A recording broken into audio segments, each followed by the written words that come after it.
Let's talk about this market rally. This video is being taped on Friday, November 10th at 1:40 p.m. And so as of right now, the S&P is about 7.3% above its intraday low from the low from October.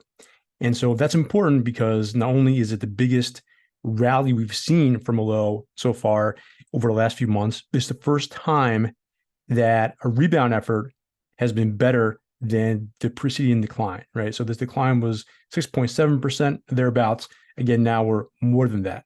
The last two failed to get back above, and that means they made lower highs both times, which of course was then instantly pounced on by bearish traders, and new lows were hit, so forth and so on.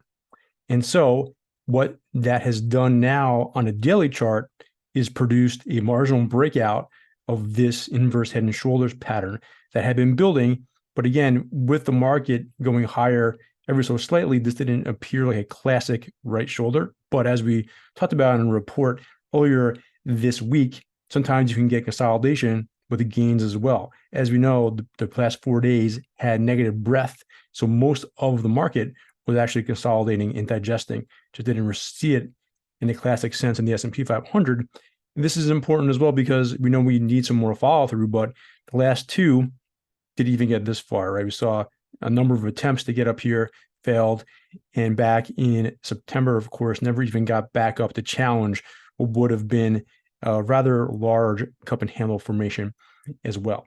And so lastly, if we look at this now on a 2-hour basis, going all the way back to the beginning of this year, talked about how this looks similar to what happened after the March lows, where you potentially get a consolidation pattern and then a breakout. Of course, this is happening much quicker. But I think the most important part to see is that once this bullish pattern started to work, and we saw a follow through from the low here, on a 2-hour basis, this 14-period RSI, when it first hit overbought, did not officially get back down to oversold until right after the July high, of course, when selling picked up in August. So that's a pretty substantial run, which basically captured the entirety of this advance, just paying attention to this. So as we know, the last few rally attempts all failed, and the RSI got back down to deep oversold territory again on a short-term basis. Right now, with the pause recently getting it back down to around 50, we're still clearly above oversold. So that's what we'll be watching for over the next few weeks. First, see a follow through, then see how this RSI reacts.